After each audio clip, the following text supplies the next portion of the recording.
waking up in a bath of ice. I'm a victim of an organ heist. You know it is true, you know this time you're never gonna get it. But you already stole my heart. Yeah, you ripped it and tore it apart. You know it is true, you know. Welcome to Cutthroat Queens podcast, where tiny cucumber sandwiches stand over your bed every night and watch you sleep. We are here to take an open and honest look at all things indie horror. My name is Brett Mitchell Kent, and I'm joined by the illustrious, the gorgeous, the unmatched. Oh, wait, never mind. It's actually just some flypaper that got dishwater on it. Chelsea Pumpkins. Yeah, I got nothing for that. Thank you. Thank you. Thank you. It's good to be here. You know, we've survived 2023. And, you know, some days I do feel like that flypaper with dishwater on it. Well, I wouldn't lie. Well, you know, speaking of dishwater, which is really similar to bathwater, I have watched Saltburn twice. I've never watched Saltburn, so I have no idea what this relevance I is. watched Saltburn twice in like 20 hours. It's my new obsession. It's all I'm going to talk about for the next 2 weeks easily. It's my new favorite movie. Oh, it's a movie. It's a movie. It's on Prime. It's so Okay. good. What is it about? Oh God, that's hard. It's about it has class undertones in the UK, and it's about a poor guy who goes and stays with a rich peer for like summer break, and shit happens, and it's so weird and amazing. It's definitely not indie horror, but I don't care because it's all I can think about right now. So everybody should go watch Saltburn. Okay, I will watch Saltburn. Is it homoerotic? Yeah. Oh, okay, yeah, definitely I'll watch it. Mhm. The thing that I watched, and this isn't super relevant, but you It's okay. mentioned like class undertones in the UK. Mm. The Barbie movie. We finally watched it. Love And it. so I didn't, and I was really shocked by how much I disliked it. Why? So I don't know. I actually do. I know exactly why.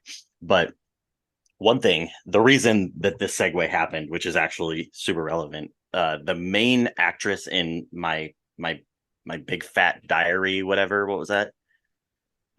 Bridget Jones's Diary? No, not Bridget Jones's Diary. My Big Fat Diary. Diary of a My Mad Jenny Fat Kiefer? Diary. Sharon Rooney. It's a like an English show Okay. that went for a while. The lead actress in that was actually in the Barbie movie. What did she play in Barbie? I don't remember which her role was in Barbie. She was one of the Barbies. Hi, Barbie. Look up Sharon Rooney. You'll recognize her. She might have been a doctor. Dr. Barbie. Dua Lipa was Mermaid Barbie. Oh, I remember her. Yeah. Yeah. So she's in it, but that's what reminded me of this. But the thing was, I am convinced, and I've had this argued against me several times, but I feel as though if the cast wasn't the cast of Barbie, it would not be like a powerhouse, because like the cast definitely carried it, in my opinion.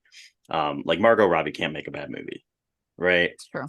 And the like all of the Barbies were amazing, and like it had Hari Neff in it, and the Sharon Rooney.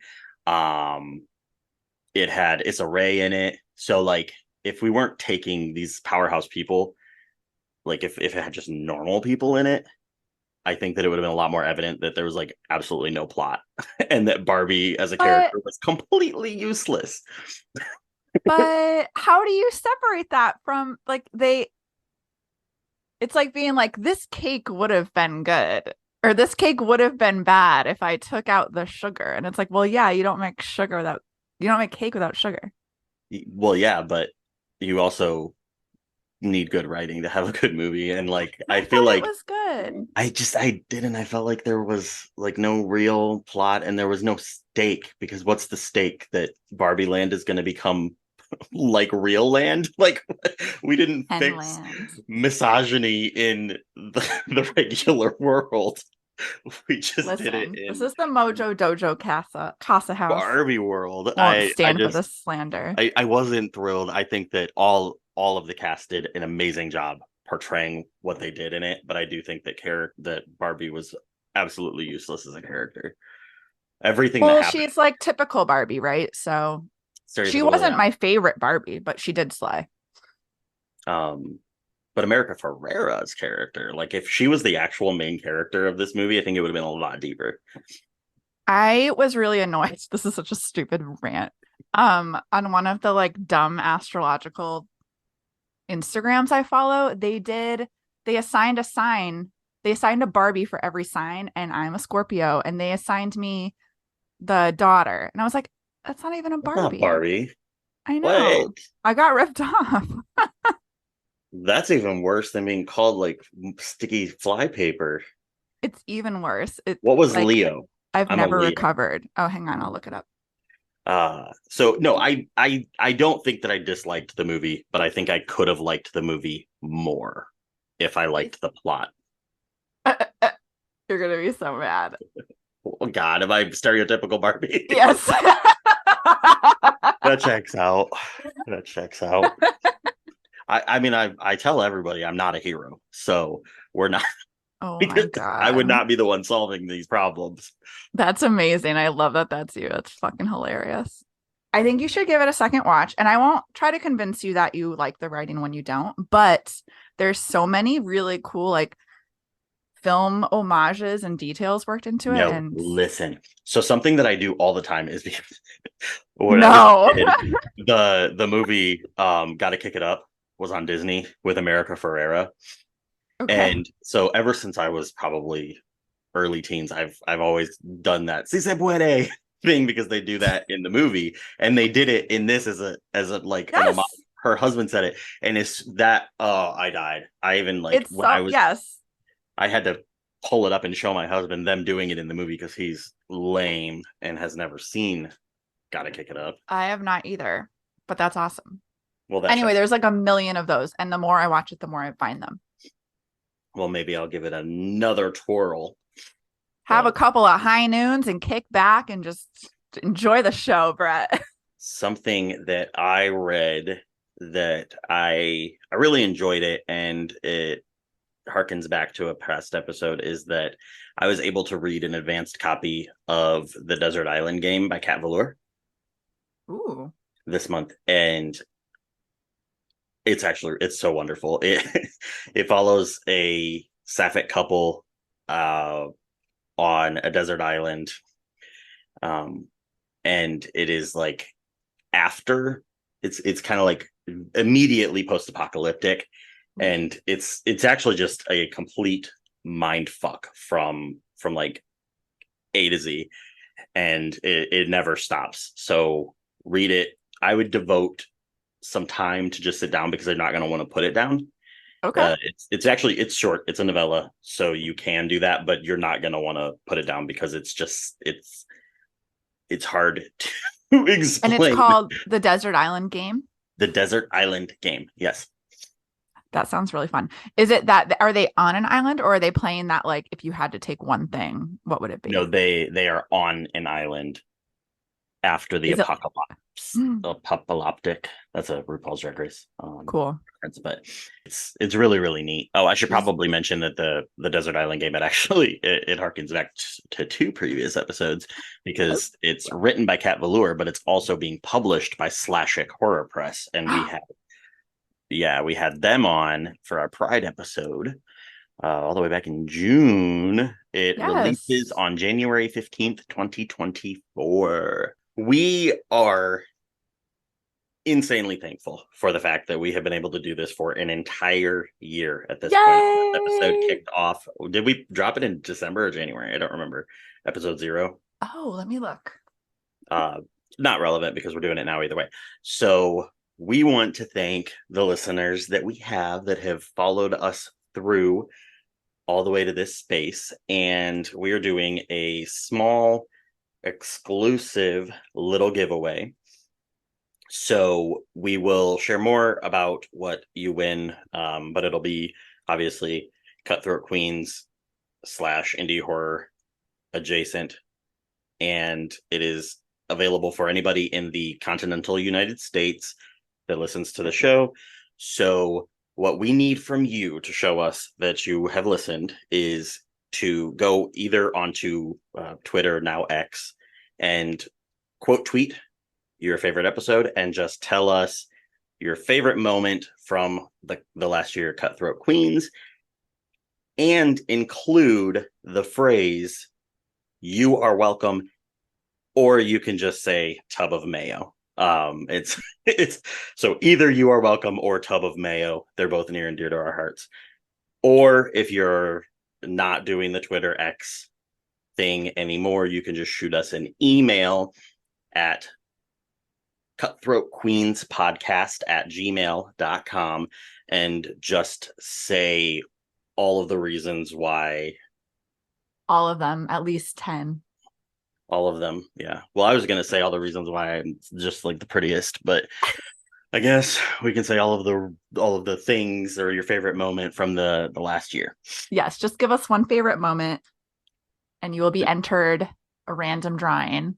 But yes, thank you everybody. We're really excited to celebrate 1 year. I did look it up. Our first episode dropped on January 6th of this year. So it's been awesome getting all of these out to you and interacting with all of our listeners and our guests. Thank you all for your time. And we do have a couple of changes coming in the next year, a couple of like episode format changes, a couple of changes to, our outside appearance. And I'm getting plastic surgery so I can be prettier than Brett. Yeah, I mean, that's the main one. But I'm also getting plastic surgery so that I can stay the prettiest. So it's just going to be a back and forth. But the episode today is just going to be Chelsea doing her best impression of me conducting an interview, because I got extremely sick and Chelsea had to pull all the weight. So she is sitting down with. So Chris owns Little Ghost Bookstore in Toronto, and I also interviewed Jenny Kiefer, who owns Butcher Cabin Books in Louisville, Kentucky. But we also talk about her upcoming debut novel, This Wretched Valley. Waking up in a bath of ice, I'm a victim of an organ heist. You know it is true, you know this time you're never gonna get it. But you already stole my heart. Yeah, you ripped it and tore it apart. You know it is true. Hi, and we are back from our break. I'm here today with Chris Krauschek, they, the co-owner and founder of Little Ghost Books. Frustrated with the lack of diverse authors on the horror shelves in most bookstores, they were inspired to create Canada's first horror-themed bookstore and publishing house.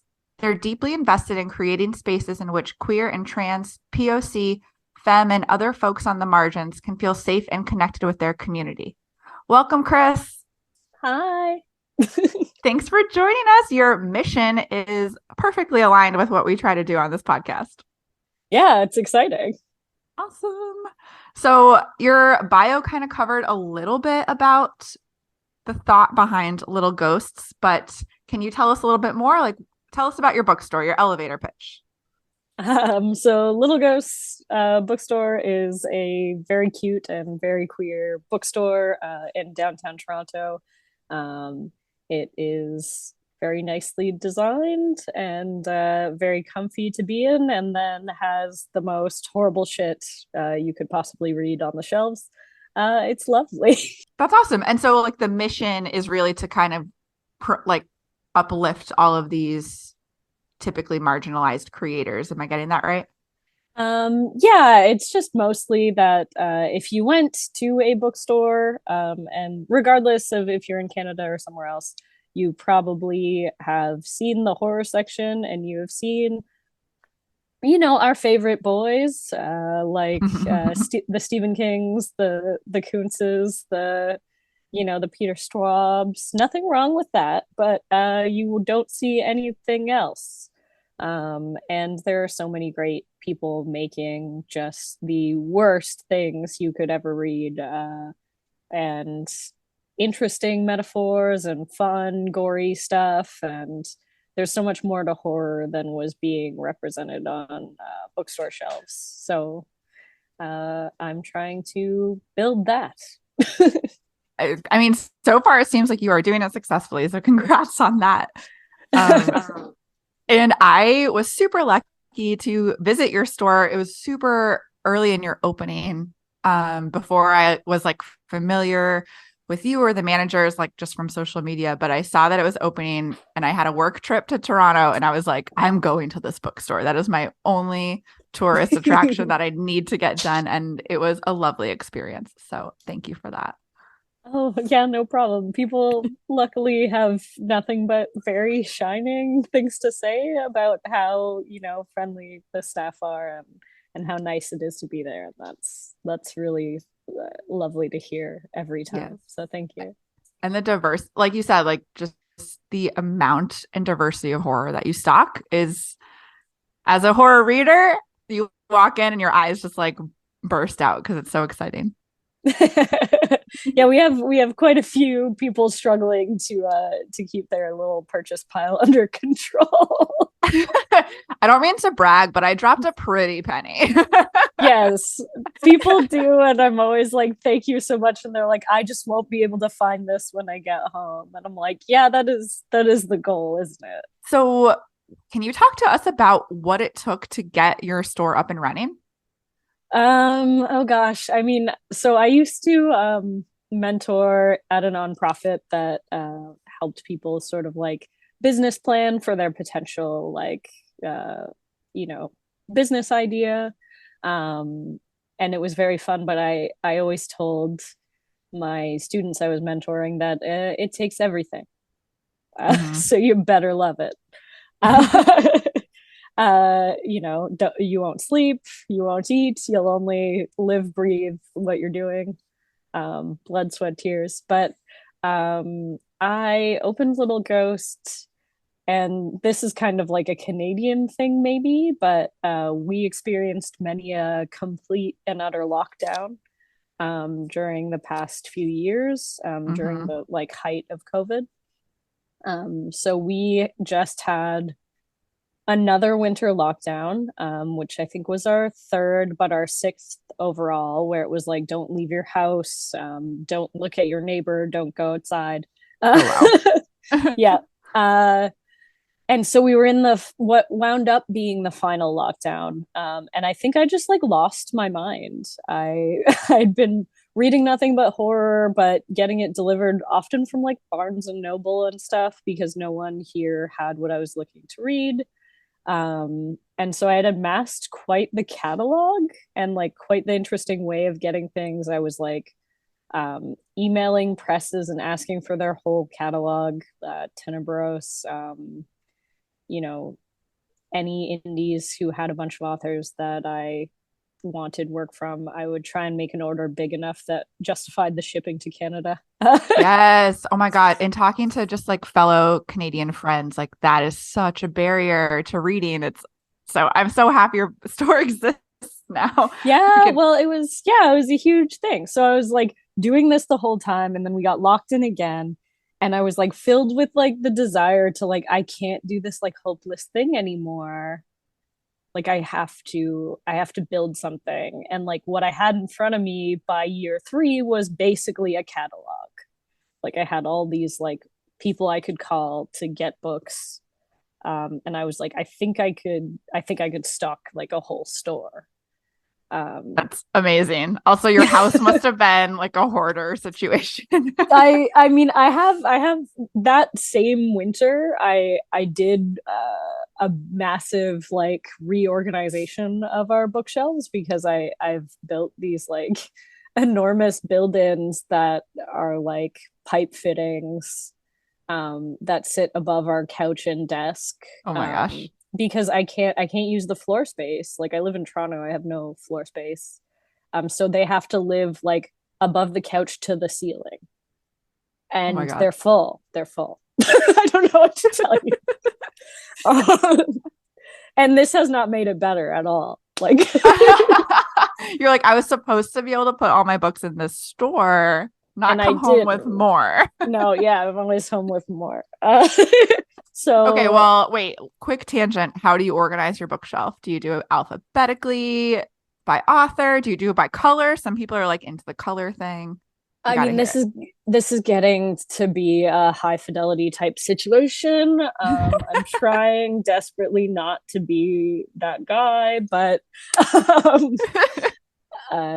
you know, it is comics on one side, novels on the other, organized in the novel section by genre, and then in the comics section organized autobiographical by preference, going upward. Whoa, that's Yes. wild. Yes, it's very weird, and it doesn't make any sense to anyone who looks at it, except for if they understand what I've done here. As long as you know where your books are, that's all that matters. In fairness to me, it makes sense when you think that I'm 5 feet tall on a good day, and I cannot get up to the top. So because the comics are the things I reference the most visually, like I'll open them and I'll look at stuff when I'm like designing something, or I'm like, oh, someone did this panel and it was just like so like this, and I just have to look at it. Like it has to be the stuff that I want to access the most at the bottom. Well, there you go. That makes sense. So it makes sense to me. Yeah. It suits your lifestyle. Yes. Perfect. All right. Sorry, I went on a tangent. No, it's good. It's good. Back to what it took to get your store running. So the advantage of us being in lockdown number 1 million or whatever is that commercial rent was really cheap. Ooh. Yes, so I saw a unique opportunity because no one else had, you know, completely lost their mind and wanted to start a business during a lockdown. And also the organizations that fund young entrepreneurs were really looking for people to give loans to. Oh, wow. Again, no one was crazy enough to take out a massive loan for a small business during pandemic lockdown. Except for me. So they were like, great, amazing, take this business loan. And then I started looking at spaces, and I looked at 24 spaces because real estate agents did not care about lockdowns. People with money don't care about lockdowns, Yes. which is a whole different thing. But I don't think I would have gotten the space that Little Ghost is in like a year prior or a year after. It was beautiful and right near a major park in the city, and like had so much like natural light, and like already had air conditioning, like all these things that I was like, okay, I'm only going to do it if the perfect space, like if I find the perfect space. I'm not going to take on this risk and this crazy amount of work if it's not exactly what I want. Because I'm going to have to be doing it all the time for years and years. And just original hardwood floors, beautiful front display windows, like everything on my list, all my boxes were checked.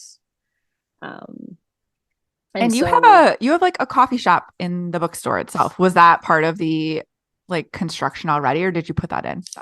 I put that in, but that was a must for me, not only because I'll die if I'm not caffeinated all day, but I am a coffee roaster by trade, so that's like the other thing that I do. My husband is as well. So wow. We have that hobby in my household. How cool. Awesome. So it seems silly to not put one when it can be just like such an easy little like plus for people, especially like when you're hosting signings and stuff. Like it's just like a nice little vibe, book club, etc. It definitely comes in handy for folks. So selfish, but also sharing is caring. Not selfish, not at all. I think everybody loves walking around a bookstore with something in their hands to drink. So yeah. So yeah, it was good. And then again, like my contractor was available because he couldn't be really doing anything. Yeah. And my friends who are woodworkers were available, so we kind of like made a little dream team powwow where we all were testing and then going into the bookshop, like kind of creating this little closed loop of like work. Oh, that's awesome. And then we got it done in a month, which A is month. amazing. Yeah. Wow. That's so how long did it take from like your like concept when you were like, I want to do this, to when you opened? Like probably like a year prior, I had like jokingly like said a thing on my personal social media, like, oh, talk me out of opening a horror bookstore or whatever. Like, you know.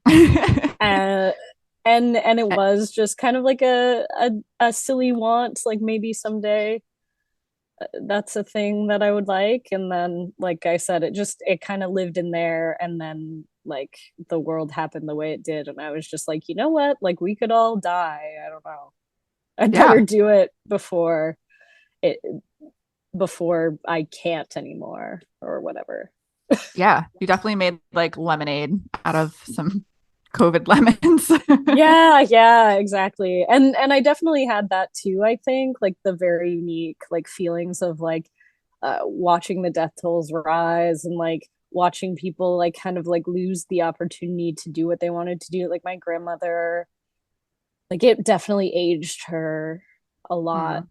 Like those 3 years probably put like 10 on her, and she had to like move into a retirement home which she never wanted for herself. Oh yeah, that's really hard. And we lost all this, like she used to come here and we would like do a big weekend together like a couple times a year, and then we lost 3 years and now it's never going to happen again. Like there was just all this like sadness around like time that you don't get back. And then I was just like, I don't want to feel like that anymore. Yeah. That's a sad but like inspiring perspective to come upon, I guess. Well, and then I was like, okay, I open it and I noodle around and I read horror books by myself for a while. And if it doesn't work, it doesn't work. But I tried it, and I did this thing, and like you fail, and you declare bankruptcy. Like, I don't know. Like you're like, we'll be fine, we'll bounce back. Well, no, it's just that's okay. Like sometimes you do things and they don't work, but like it's a thing I want to do, and whatever. And I fully did think that it would just be me in there for a little bit until it kind of like slowly lived a life and gained traction, and people knew about us like so fast. Well, because you know it's like a market gap. So like when something pops up like that, we're all like, yes, when can I come? Like, I'm dying to go to this horror bookstore. Are you kidding me? Oh, it still blows my mind. It still blows my mind that people like, commute in, are so happy to be there. Like they don't need basically anything from me. They're already like at an 11. And they race around and they're stoked and they do their thing and they're like, hey, bye, I just had a wonderful day. And I'm like, I didn't do anything. Oh, yes, you did. Give yourself credit. That's awesome. No, but you know what I mean? I'm like, oh, like wow, like how lucky am I, you know, to get to stand there and experience that over and over. It's so different than what I was expecting. Like the first day I was there, I was standing there, and like David Demchuk walked in like the first 2 hours. That's so cool. Comes up to me and is like, hi, I'm David. And I was like, I know. Just peeing my pants. And he's like, can I wrote a book, could I sign it? I saw you had copies. And I was like, please, that would make me very happy. Oh my gosh. He like bought some books and he's like, okay, well, you just like let me know when you need me to come back or if you need anything or whatever. That's and amazing. The whole first 2 days we were open were like that, like horror authors being like Tim McGregor came by and was like, I've never seen my book in a store. And now like we have everything he's written. We host his signings all the time. I mean, you were the first person to reach out about the anthology I edited. I was so happy. It totally made my day. But like it's people are making the stuff that we want to have. So it seems like that's my job, you know? Well, thank you. From the little guy. Thank you so much. So it kind of sounds like your day to day is just like the best part of your job. But what is your absolute favorite part of running the bookstore? I mean, all that stuff is so great. Like the connecting with people, the definitely that was like my goal, is those moments of people being like, I've never seen my book in a store before. I've never like, it's always important to me to tell people like, oh, hey, we sold out of your book again, or like whatever good news I can bring to the spooky people is very good. And then oh geez. Yeah, I don't know. It's hard for me to think of a part that I don't like about it. You know, even like doing the taxes means you are making enough money to do them. So I'm like, whatever. Oh my God. I need your attitude in my life every day, please. Well, so is it even worth asking you like what the biggest obstacle is to running a bookstore? Oh, I mean, it's the showing up every day, right? Like for sure. It's that it all hinges upon you, and you know, you can have a bad day or whatever, but like you can't just like not show up or not be there or let things fall by the wayside. Like it's a daily job. It's all the time type of thing. So yeah, you know, you have to want that for yourself, and you have to be able to show up for it and yourself in that way. And I think that's really hard for people. I think that's the part that, you know, that kind of responsibility is hard for people. I just like really, it really validates me to be needed. So when I am needed and also making people happy, it seems easy. that's awesome. So it energizes you a little bit. Yes. Yeah. Nice. But yeah, it is a huge commitment. So, and you've surrounded yourself with a team. I mean, obviously you had a team getting you going, but I'm assuming you also have a team that helps you keep things going. Yeah, I was really lucky when I was hiring, because I immediately was like, oh my God, this is not just a me thing like I planned. We need staff. Mm-hmm. I hired someone, and they were like very like they're very lovely, but they are very intense. And they were like, I wasn't used to that kind of thing. They were like, Sure. I would like to be the manager. I would like to know how things work. I would like to know what to do. And I was like, friend, listen, I don't even know what I'm doing yet. Like, I don't have answers for you. I'm flying by the seat of my pants. So like, whatever. And I was very lucky that they like truly meant it and have been there the whole time. And every time I kind of look at my plate and I'm like, this is too full, they're there for me to pass things to. Oh, good. And if they don't have the skill set or don't feel comfortable with it, they'll say so, which is very important. I'm never mad. And then recently it was that we decided together that, well, I'm really, really good at just like tweeting random stuff. Which is important. Yeah.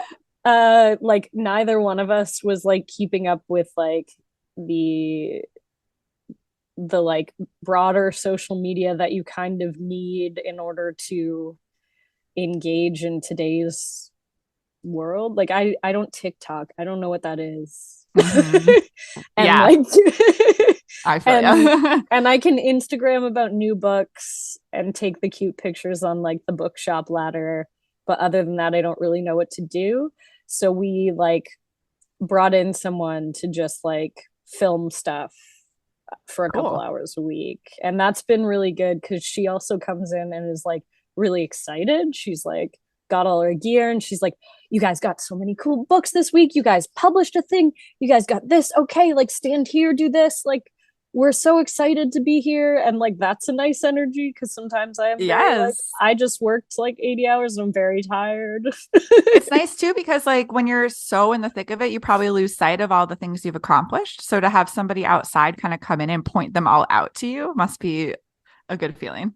Oh yeah, I've talked to a friend and I'm like, that's honestly what I need, is someone to stand next to me and tell me this is cool and hand me snacks so that I can keep that going. Because yeah, sometimes I'm like, I just need a nap. Like you could, the best thing in the, like I could win the lottery right now and I would feel nothing because I'm so tired. So like You have me fooled. Your energy is definitely contagious. But yes, I understand. there are moments though. It comes, it goes, and your social media needs to be that all the time. And like, you know, I don't know That's if I can always provide.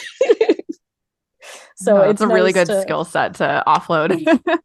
Yeah, it's nice to have that. And then there are things that surprised me that I didn't offload. Like, you know, we decided that we were going to do book club. And I was like, okay, like I should definitely do the first 3 just to like establish rules and boundaries and make sure everyone's comfortable.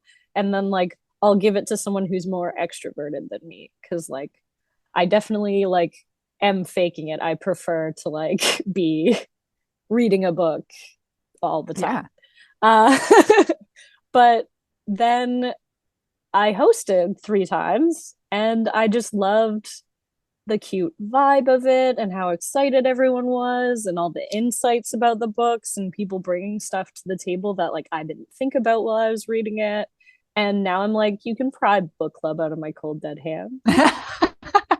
I'm not handing this over. No, yeah, you can't have it. So, you know, it's good to have people so that you can decide what you delegate and what you don't instead of being like either stuck with it all or like, I don't know. I know folks like in my neighborhood who like run a couple different restaurants, you know, or like a couple different blah, blah, blah. And they're like, work on your business, not in your business. And I'm like, I think I would like lose all passion if I didn't get to be in it. Like, yeah, that makes sense. Yeah. What's the point if you don't get to hang out? I think that you have neglected to mention one of your staff members who has 4 paws, and I think our listeners would love to hear more about that one. Oh, that's Bruce. So yeah, in January of last year, so we're hitting the gotcha day. Happy gotcha day, Bruce. Yeah. I adopted a puppy. He's actually, you know, not quite the original bookshop dog. When we were building, I had Cooper, and Cooper was my 12-and-a-half-year-old big guy. And he passed away last December. I'm sorry. It's okay. I've never been off work for so long in my whole life, actually. I was just fucking devastated. Yeah, that is a unique and deep pain. Yeah, I got him when I was like 19 and lived by myself, and it was just like us for a really long time. So it was like a big thing. But I got him from rescue and in around the holidays. So it was like, you know, early December when this happened. They can't offload dogs because no one wants them because it's the holidays and everyone has plans. Oh, that's so wild. I feel like it's opposite here because people get them as gifts, which is not really a wise decision, but fascinating. Well, they refuse that, but like good. outside of that, they don't really get requests. And this was also like last year, so they were coming off the pandemic, so they had like a big influx of people who got pandemic dogs. Yep. Who then were like, nah, I want to go back to traveling. Which, don't get me started. We could have a whole episode about that. Yes. So I have friends still in the sort of rescue circuit, and one of my friends reached out and was like, are you looking? And I was like, I definitely want to make another friend. I'm definitely a dog dad. It's like been such a part of my life for so long. Like, I don't really know what to do with myself otherwise. I'm going to work and then going immediately to bed. Like, I haven't acclimated to this, and I actually don't want to. I don't want to acclimate to empty house. It's weird. And they were like, well, we're getting this this sort of intake of these like Rottweiler mixes, and we don't want to give them to people who don't have like large breed experience because like people are weird about Rottweilers. And I was like, I don't, you know, I've never considered that breed before, but I actually don't care about breeds at all. So we'll just look. which is a lie. Oh, famous last words. I would have called, knowing you for this, what, half hour, I would have called you on that instantly. Yeah, no, it's a lie. But you know, in my defense, Bruce did sit directly on my partner's feet and just like look at us with his big eyes. And I was like, you're oh, my no. family now. Yes. Yeah. And so I was like, okay, like I don't have any stuff anymore. Like Cooper was an old man and I didn't have to have like a crate or a blah. Like he ruled his roost, and this is a baby. So we have to baby proof. And they were like, that's fine. And I was like, so, you know, if you could drop him off, that'd be great. And they were like, well, we'll come straight to Little Ghosts. We'll bring him on X date. So I puppy proofed my apartment, and they brought Bruce directly to me at Little Ghosts. Aww. So he grew up there. He came to work with me every day when he was a baby because he couldn't be alone. He was like just like 9 weeks old or whatever. Oh my goodness. So cute. Yeah. And then he rolled around in there, and now people come by, and he comes up from the office and often sniffs them and stuff. And it's very funny because we have people who will be like, oh, I was here, you know, last year and I met this little puppy. And then Bruce will like come up from the basement and come to sniff them. And they're like, what the fuck? He's like, I heard you talking about me. Yeah. But also he's huge now. And they're like, wait, hang on. What happened to the puppy? Oh, like this is the puppy. Yeah. So you talked to us a little bit about the book club that you run, but what other activities are kind of unique to Little Ghosts? Well, we have so many signings. That's awesome. Yeah, at a certain point through like September, October, we couldn't book anyone. Like people would be like, well, I have a book coming out. I'm like, I can take you in January. Like I don't. Yes. Which is great. Like I love that. I want everyone having a release who can possibly do a signing to come and have a little book birthday party with us. That is great. I love it. That's wonderful. It's nice for you to be the home for that. Yeah, I don't know. Yeah, I don't know why more stores don't have those all the time. Like it's very fun. It's a couple of hours. You get to meet the author. It seems like a no-brainer. So I love that. And then we do Spooky Marketplace, which was born out of us tabling actually at like a horror event that had like a bunch of like local craftspeople and like people who sell VHSs and all this other stuff. And it is so expensive to do a show like that. They charged us like $800, I think, for a table. Oh my gosh. Which we obviously didn't make back. Right. But yeah, I'm selling books, not like bricks of gold. I'm confused. But how did you calculate this, and what are you expecting? Yeah, but then I felt extra bad for people who like crochet spooky, you know, Chucky dolls and like all this other stuff, who were definitely never going to make the table fee back. So I went around collecting business cards and started asking people like, would you want to pop up in the shop? And they were like, oh, cool. Like, what are you going to charge me for that? And I'm like, nothing. Like, just come. You're a hero. Like, let's just do it. Let's have this thing. So now about every other month we do Spooky Marketplace, and I have room for about 6. So we put out a call, we take about 6 vendors, and yeah, it's fun. Again, we just get to meet people who do stuff. I will have to plan my next visit around a Spooky Marketplace day. Yeah, it's so nice. And then when the weather's nice, we do a full patio takeover, although like, you know, it's Canada, so like 2 months maybe. The best 2 months. Yeah, such an exciting 2 months. So we do that. Trying to think of other things. We've done like poetry readings and launches. Basically whatever. Subscription service. Yes, we do. Yeah, that's been going on the whole time. So the monthly subscription is 2 indie horror releases, bookmarks, and stickers. The quarterly is 4 times a year, so it like works out to like a book every month. Those are like, you can come and go as you please. Like you can sign up and then cancel. Like you can just do a month, pop in, pop out. So people get them as gifts sometimes. People send them to themselves. Yeah. Is that Like, Canada only? no. Actually, I think a little bit more than half are going to the States at this moment. What? Yeah. Which is really cool. That's amazing. Yeah.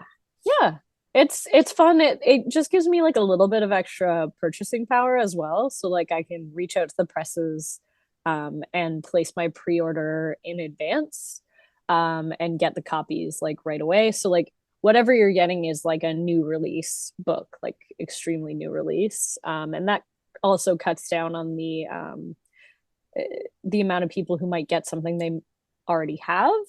Yeah. But also I send out an email about a week before I mail everything, and it has not only a 20% discount code for the shop where you can add things to your box if you want at a discount, and basically free shipping because I'm already mailing you.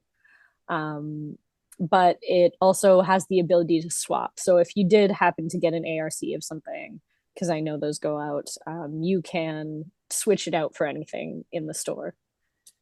That sounds like a dream. I might have to sign up. It's pretty good. It's pretty good. I try and make it worth people's while. I know, it's hard to commit to a spend like that every month, but I do think that it's special, and the people who do it seem to really enjoy it. It seems like between the way you reach out to all these publishers and stock your shelves and also these subscription boxes, like you really have your finger kind of on the pulse of what's going on in indie horror. And I just wanted to know if you could talk a little bit about how you managed that. By being like extremely online. You need to be chronically online. That's so yeah. cool.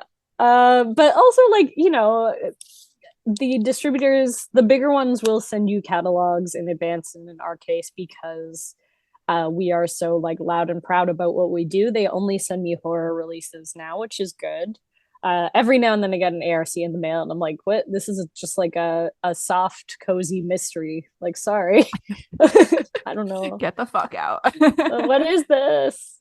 I'm scared. This is the true horror. Also, you have started publishing books, and I want to know a little bit about that. I know we're getting like a little bit long here, but we have time. You can cut me and all my No, we love it. That's what I'm here for. Can you tell us a little bit about why you wanted to make part of Little Ghosts be a publishing arm, and what that process has been like? Well, it seemed like a natural progression for us, as people who are looking to find the stories that are like not being told, not being represented, not making their way onto other shelves. It was like, well, how do we keep supporting this community that has like shown up for us in every way that I could possibly ask for? And so this seemed like a good way to continue to do that, because I know how hard it can be, even if you're just a horror author who has like very, very palatable and marketable fiction. It's very hard to get published. And then we're talking about people who have like additional barriers. So, but who tell amazing stories, like some of my favorite stuff. So it was like mostly that. And so it was something that I put into the universe. I'd kind of like hinted at it and talked about it and wanted it, and just been having conversations with other people who run small presses locally and just putting the vibes out there. And then Adam and Keith, who are the editors on What Draws Us Near, which is the first anthology that we published, reached out to me. Keith was a Little Ghosts monthly subscriber, actually. So as a response to one of my emails, was like, hey, an aside, I have a proposal for you. And I was like, oh, okay. And he was like, we can have a Zoom call with my co-editor Adam, and it'll be nice just to chat with you, but also like we're doing this thing. So I got on the Zoom call, and they were like, look, we got grant funding to do this anthology. We already have the authors. They're already submitting stories. Like it was 65% done when we had this meeting. Nice. And I was like, that's great. And I looked at the table of contents and I was like, there's who on this? Like, that's so cool. What a good feeling. Again. Like, I'm like, oh my God, why? And they were like, yeah, we just were looking for a publisher and we saw that that was something you guys wanted to do. So if that's something you're interested in, we'd like you to do it. And I was like, you have an amazing list of authors. You guys have most of the funding other than like the money to print and do the cover and the remaining publisher things that would have to get paid for. I was like, you could take this to someone else who's done this before. I've never done this before. I don't know what I'm doing, which is how I do everything, I guess. Why? Like, why are we on this Zoom call right now? And they were both just like, we love Little Ghosts. We just want you to. And I was like, I guess I'm a publisher, like right now. You're like, yes, 1,000 times yes. Let's do it. Yeah, I guess I'm now a publisher right now. So that was great. And like I said, they were editing still. So there was like a few months to just wait, but I am notoriously impatient. And I was like, I can't believe this is coming, but like also I'm just sitting here waiting for them to be done editing. Like, what am I supposed to do with my hands? And then at a very similar timeline, my partner Jay, who is like my partner and also like a co-owner at Little Ghost, they had a novella that was supposed to be published by Dark Lake Press, called It Looks Like Dad, and they had been through some edits. No contract ever got signed. Ooh, which was a bit of a red flag. Yeah. They had shown like a sample cover, and there was like we're gonna start marketing on this date. Like over email, they had said, we're going to start marketing on this date. It'll be on sale by this date. And I asked Jay, I was like, well, I want to buy it for the subscription box. So can you put me in contact with these people? So I had emailed them and they didn't get back to me. And we were well past the marketing date. And I was like, can you show me the correspondence that you have with them and your contract? And they were like, oh, they never sent me a contract, but here are the emails. Oh, painful. Yeah. So everyone knows where this story is going. Like this press just ceased like, to just exist. give it to me. I'm fixing this. Well, yeah. So yeah, I was like, and I read It Looks Like Dad in its earlier phases, and I really liked that novella. I was really excited. I genuinely was like excited for it to hit our shelf. Like, it was great. But yeah, this publisher doesn't exist. Like, it's not real. You didn't sign anything, whatever. So I sent them basically like a legal letter, like a fake but not fake. Like, I'm not a lawyer. Just supposing that I was another publisher who was interested and saying that they didn't have the rights and they don't have a contract. And if they don't respond by X amount of date, I consider anything that they've said to him to be null and void. And I have full intent to publish. And they just like never got back to me to this day. Go you. Damn. I'm hiring you for all my correspondence. Oh yeah, I just went in like I was a big swinging dick and it worked. So then we designed a new cover. I did an additional editing pass, and It Looks Like Dad wound up being our first, and I called it a very, very fun and official print test, because I was like pretty stressed about printing our first book with 15 authors on it and doing them dirty somehow because I don't know what I'm doing. And I was like, well, you live in my house and you can, we can work on this together. And if there's something wrong with it, you're married to me, so hopefully it doesn't. Right, you're like, you are bound to forgive me by law. Yeah, actually. exactly. But no, it turned out really good. It went really well. I found a printer that I really liked. Like, a lot of the things that I was nervous about going into What Draws Us Near were solved because we did It Looks Like Dad. Cool. And also that book was saved. The book that I love. A win. Yes. All around. Yes. And then I got completely brainwormed by publishing and decided to do 2 anthologies at once. Yeah, you might be a little bit crazy. Has anybody told you that? Yes. Yeah, my partner would like to know if I'm capable of not working at any given hour of the day. Which I'm not.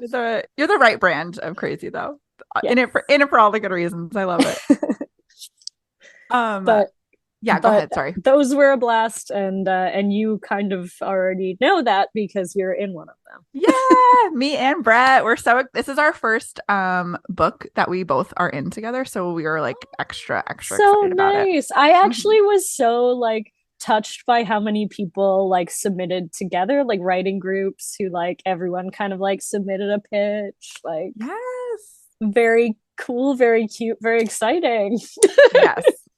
Yeah, I can't wait I haven't gotten mine yet. I'm like hoping it's maybe there today. When I go home, we'll see. Yeah, they're starting to arrive, which is like very cool and exciting. I'm like seeing all these photo updates of people getting their contributor copies, and it makes my heart feel good. I don't think you have named the titles, so do that for our listeners, please. Oh, yes. So then after What Draws Us Near, we did Your Flight Has Been Cancelled, which is an anthology of airline travel horror. And that was inspired by the horror of commuting to and from StokerCon in 2023. Many a horror author got stuck in Pittsburgh for indeterminate lengths of time, including Jay. Bless Brutal. his soul. Yeah, it was awful.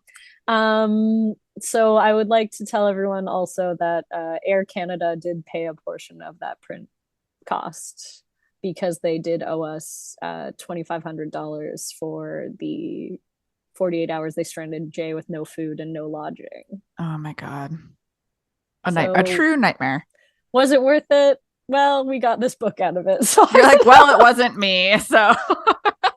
So Demons and Death Drops was like, I mean, they're all very cool. But Demons and Death Drops was cool. It's an anthology of queer performance horror. And what I did for that, because it was really, really important to me to get people who don't normally pitch, who don't feel comfortable, who haven't done this before, to actually pitch. And we did it, all pitches, no formal submissions, just tell me what you want to do and we'll figure out how you can do it.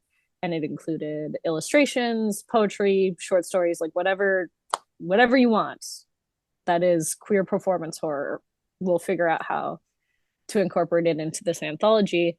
And I did 3 sessions of in-person pitch parties in Little Ghost Books.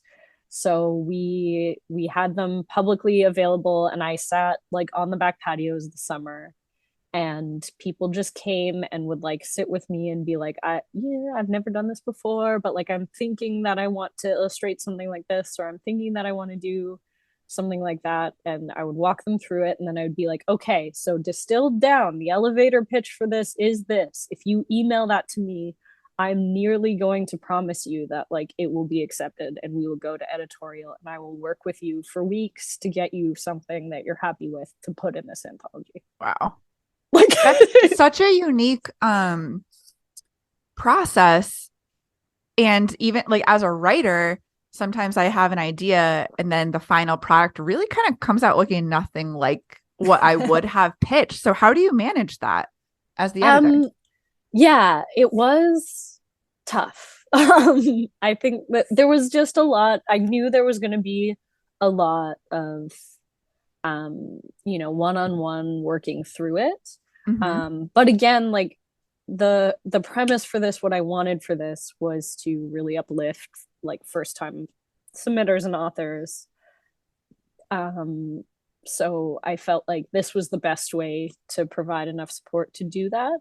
And also, pay good page rates, which I think we did on both. Yeah. So yeah, it just honestly, it was so much work. I'm sure. And just, yeah, so much correspondence. And it was like a weird time to format too, because I got a lot of, we did get several short page count comics, which are in there as well. And then I just had to format all the pages so that it made sense with all the different types of things. But it's been so amazing because it just arrived last Tuesday. And again, people are getting their contributor copies, and just like the light on people's faces that it's their first, and the book looks so good. Yes. It looks so good. And they're in there, and they're in print, and they're alongside, other people that they really admire, and like, oh, what a good feeling. Yes. Yeah. Do you think you'll keep that model moving forward, the pitching I think so. Yeah. I know that like I've talked to other people, other editors or other press owners, and they think I'm batshit insane. Because they're like, how do you know the writing is going to be good? How do you know it's going to be like, how do you know it's going to be anything at all? And you don't. Yeah. You just don't. And you're basically, yeah, you're taking a leap of faith with someone who submits with you that like, hey, like we promise each other to like just work through this together until it's like the best example of your work that it could be. It's very collaborative. Yeah, and it's been fun. It's very fun to like have worked on Your Flight Has Been Canceled like at the same time, because like you, there was a lot of people who submitted to that who have done it a bunch of times, like are published authors who they've just been through the ringer before, or they have again writing groups who they are working through it with. It was very clear. I didn't need to do very much for that, for some of the stories at all, because I could tell I wasn't the first pass on this. Like, cool. And so I think the next time it'll be open to everyone, so it'll be a mixture, and then that's like a little bit easier than like 19 stories that need a lot totally a lot of hand holding. But I honestly think that like for what we are, like who we are, what we propose to do, the pitch model being that accessible is kind of important. Yeah. And you have there's a novella call out with you right now, right? Which is similar. It's like send one chapter. So it's right now it's like send the pitch in your author bio. Okay. And then I'll request a chapter sample. So in my mind, it's a little bit more involved because you will have to send a writing sample. And that's just because like we're a small press. We're building a slate of like 4 books a year.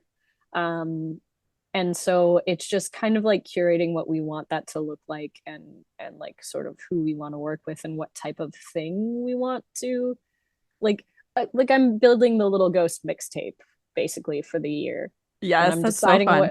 I'm deciding what tracks I want on it. So it's not even really like it's not a quality judgment to me. Even though like the worst thing I have to send are rejections. It's awful and I hate it. I wish I could just say yes to everyone. Oh, yes. If I had infinite fun. money, I would just be publishing everyone's book right now. Are you hoping to fill out the whole slate from the novella call? And you don't have to answer that if it's private, but no, it's okay. So we have one already that we're working on right now. To be announced. it's a secret, but it's really fun, and I wish I could tell you. Well, we'll keep our eyes open. Exciting. Yes, yeah, it's coming out in March. So we're working on that already. And then we're looking for 2 novellas for 2024, and hopefully 2 or 3 for 2025. And then the end of 2024 will be a submission call for another anthology of hometown horror. Oh, awesome.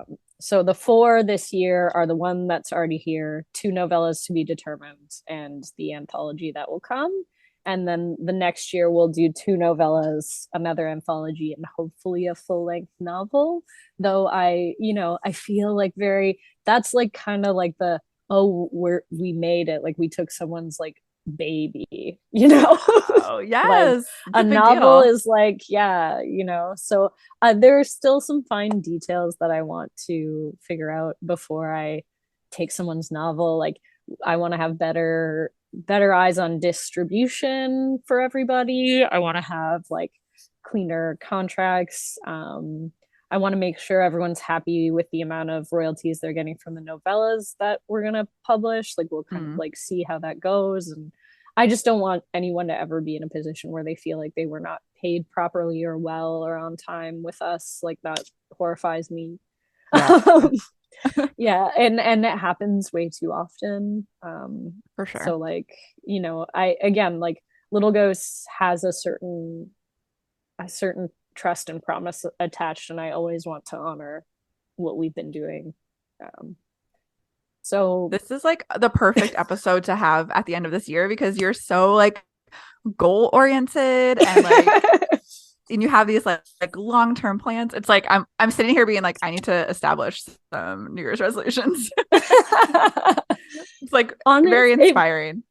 It brings me a lot of security to be planning in this way, even though my therapist is kind of like, so Chris, we're going to talk about your control issues. And I'm like, oh.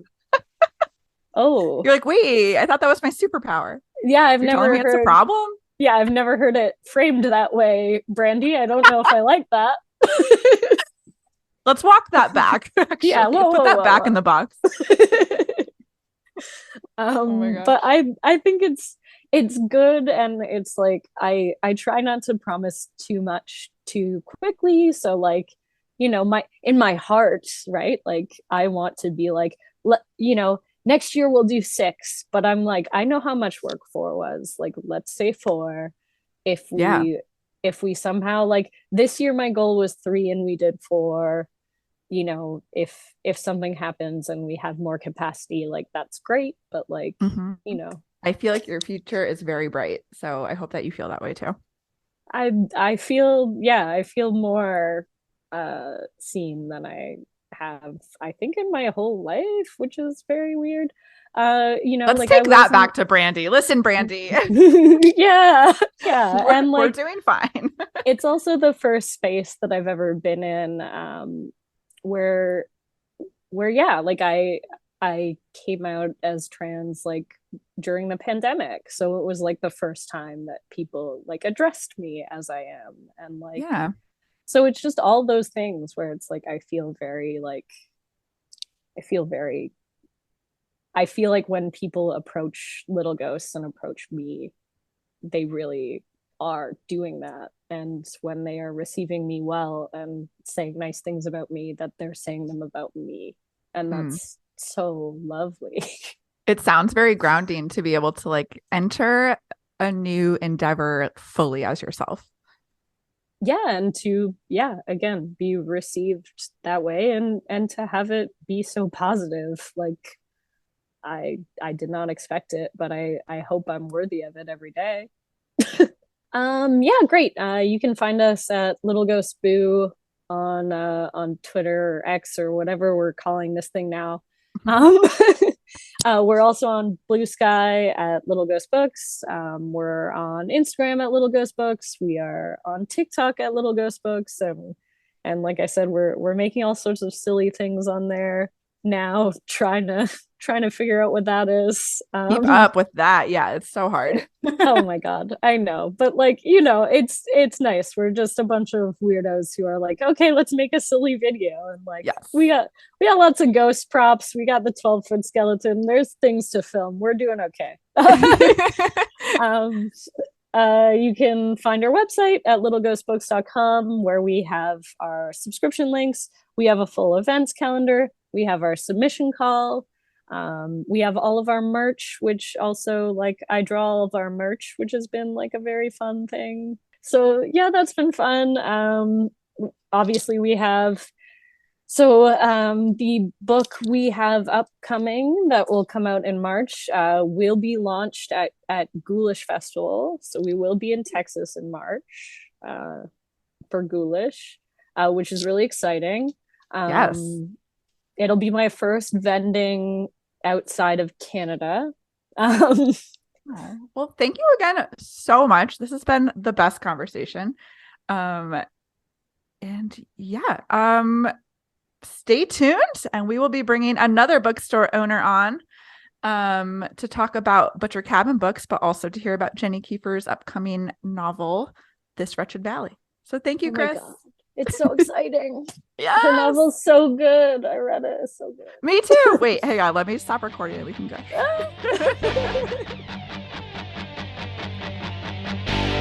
Waking up in a bath of ice, I'm a victim of an organized. You know it is true, you know this time you're never gonna get it. But you already stole my heart. Yeah, you ripped it and tore it apart. You know it is true. All right, we're back, and I'm here with Jenny Kiefer. She is a Kentucky native and avid rock climber. Together with her mother, she's the owner and manager of Butcher Cabin Books, an all-horror bookstore in Louisville, Kentucky. This Wretched Valley is her debut novel. She has also been published in Cosmic Horror Monthly, Pseudopod, and Fantasy and Science Fiction. Welcome, Jenny. Hello. Hi, welcome to Cutthroat Queens. I'm really excited to talk about this Wretched Valley today. We were very grateful. You actually lent us the book for my IRL book club. So shout out to book club for picking a very cool ghost-ish story for our Halloween read. So I'm excited to talk to you. Can you kick us off by telling us what this Wretched Valley is about for our listeners? Yeah, it's about four people. Two of them are grad students and two are climbers, and they go into the Kentucky woods and they think they are finding the next hot rock climbing spot, but they are actually being lured by a sentient evil piece of land. Love that. And it's coming out next month, January, right? Yep. January 16th is when it releases. And you are doing a pre-order thing, right? And how long does that run for? Well, so there's two different pre-orders. So if you pre-order it through the bookstore I own, Butcher Cabin Books at horrorbookstore.com, you can receive some art made by me. And then Quirk, the publisher, is doing their own pre-order, which is, and that one runs up through like the day before. You just have to send them your receipt and they'll send you a signed book plate, a carabiner, and a sticker. And you can order it from anywhere to get that. You just have to submit your receipt there. And I know the link is on my Instagram, but I think it's quirk.com/pre-order this Wretched Valley is the link for that. I think on our bookstore, it says officially like you have to order by December 31st, but we'll probably have some extras. So if you order after that, but I would say probably no more than like a week or two, maybe like if you order through like the first week of January, we should be able to get you the art. That's awesome. Yeah, the art is fantastic. All of your marketing has been really cool to like follow on social media and stuff. And you had prints that say the dog lives, right? Mm-hmm. Yeah, one of the prints is the dog lives. So that is like a fun, I don't know, I love that you're like playing with that for marketing and that you're kind of like owning the dog not dying trope. And I wanted to know like what you want to say about that. It has kind of become like a marketing tagline. And I think I like put it on all of the book plates that I signed. But I think like people like and I'm the same way. I think readers of horror expect like the people to die, but whenever there's an animal, usually the animal is like seen as, I guess, more like an innocent bystander.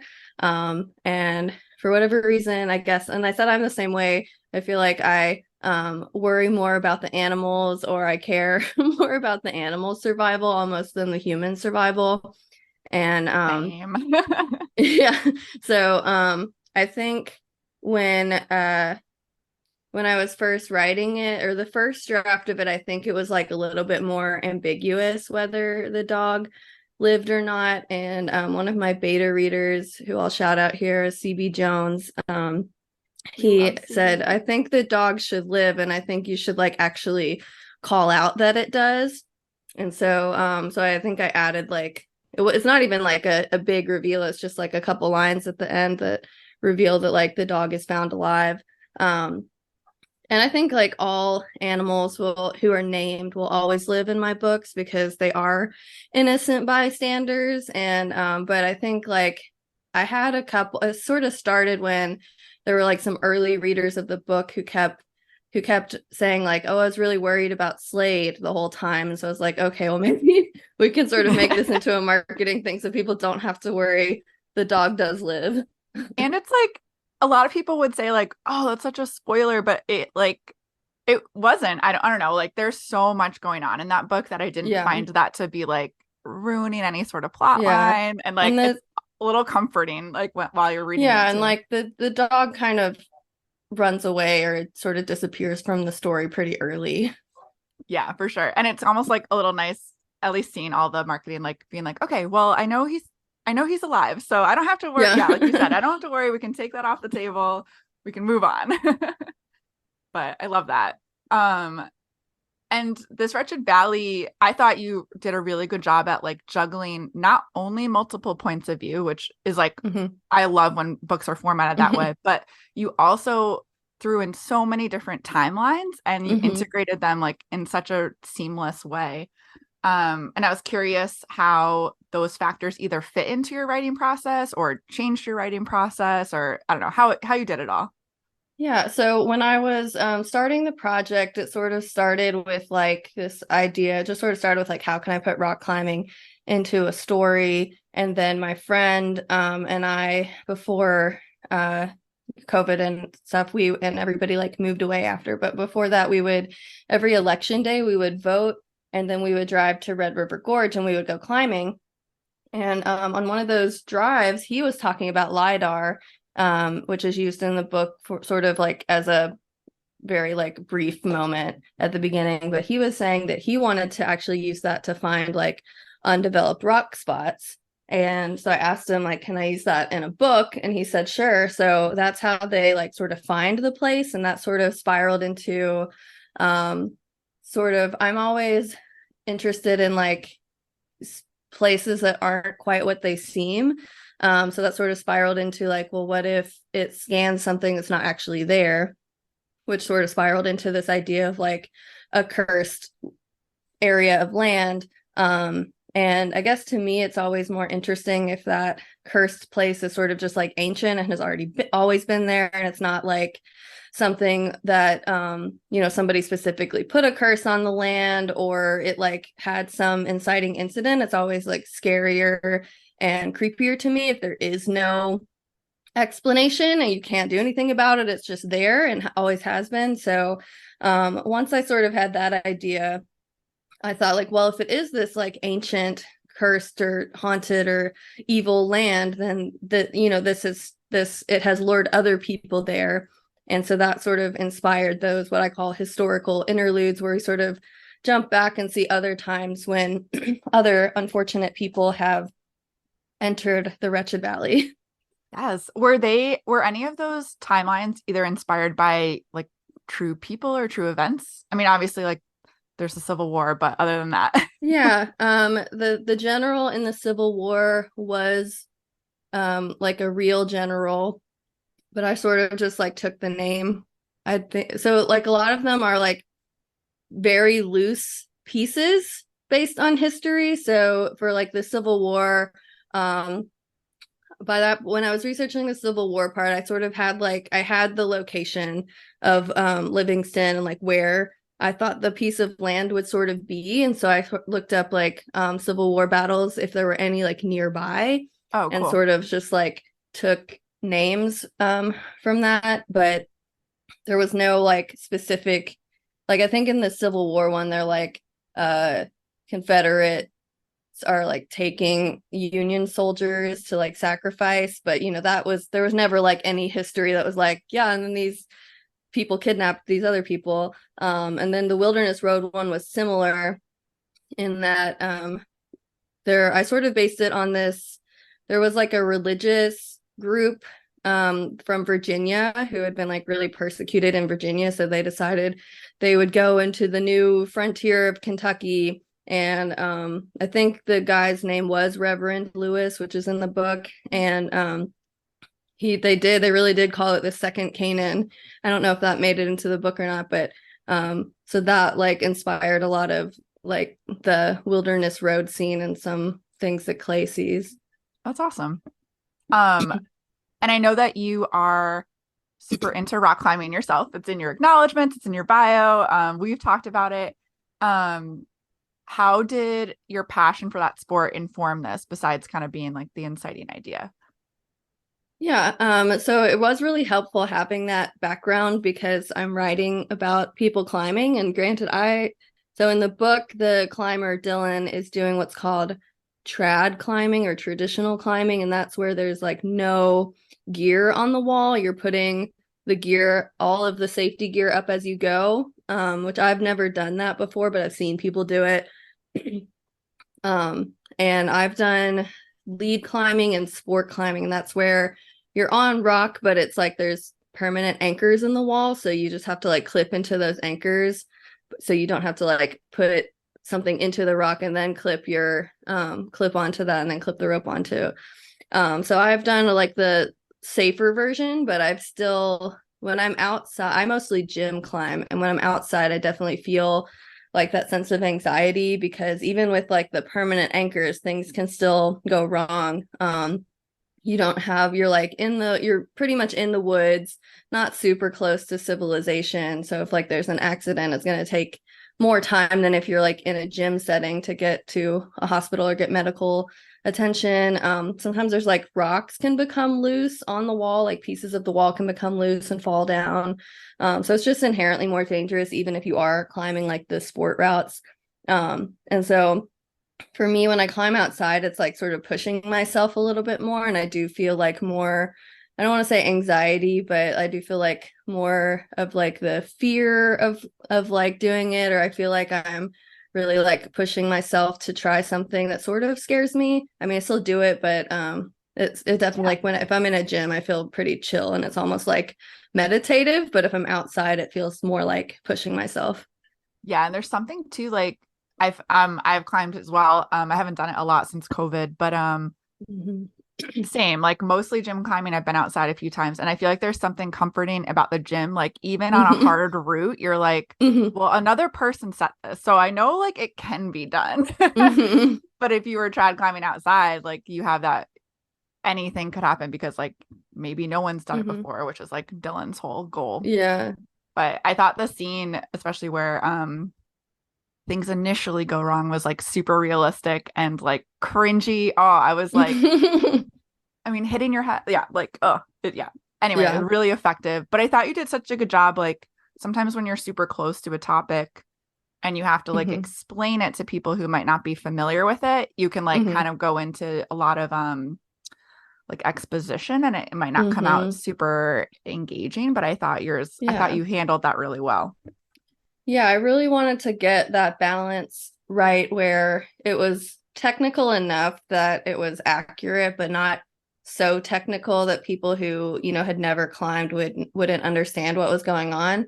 I'm not going to call out the title, but I did read, and it was an arc. I read an arc of a book that had some like technical, there had a like mountain climbing in it, and it did get really like too technical to the point where like I haven't done mountain climbing, but I've done rock climbing.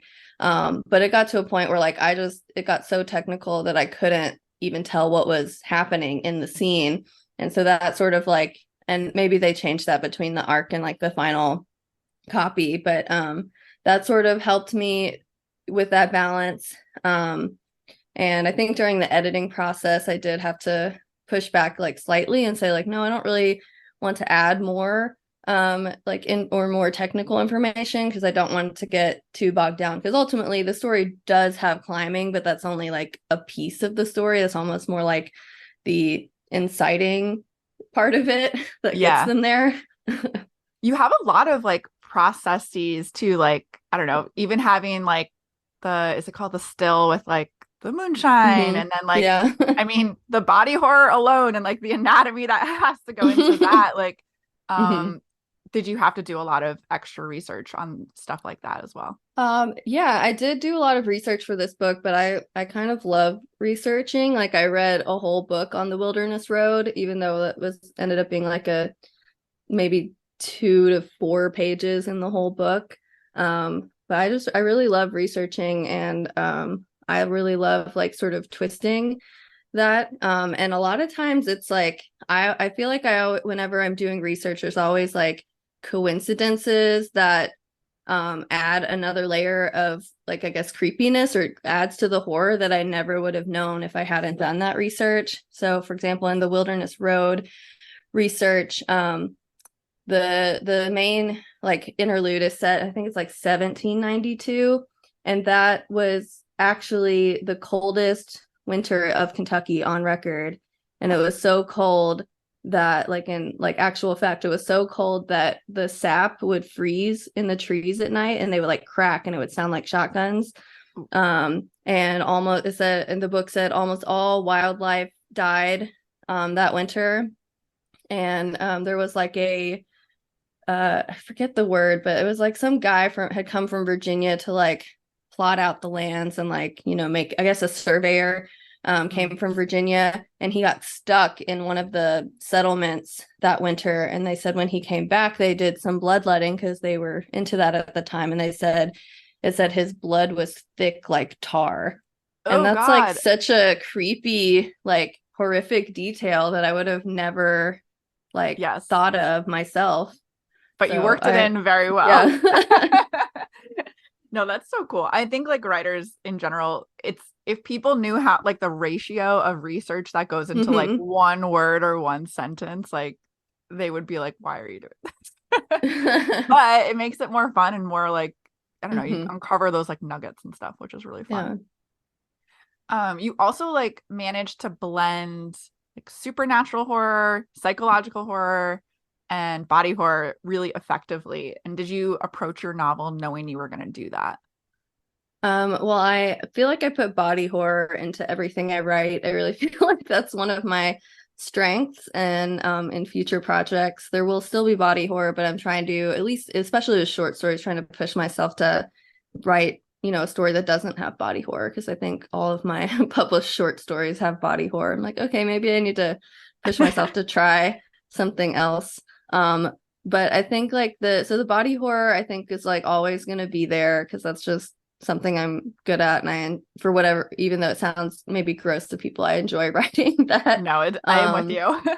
But I think like I think you're always going to hit that like sort of psychological horror when you have survival horror, because it's always about like like what these people are trapped, what do they do about it, and do they turn on each other, do they go crazy, what do they do? And then I think just that idea of the supernatural came in once I sort of pieced together that idea of like this ancient place, and sort of I see it as sort of like the timeline sort of overlapping with each other, which I think is maybe more evident in some of the scenes that the current characters encounter. So they'll encounter like sort of like they'll see like scenes from the past. And I loved oh, sorry, go ahead. No, I'm good. I was gonna say I loved how you used like current technology to like fuck with that too. Like that I don't think it's much of a spoiler, but there's like a certain cell phone scene that I just thought was like so creative and like Mhm. made it wicked creepy. I don't know. So loved that. Yeah. But I thought as I spend a lot of time outside, I like hiking.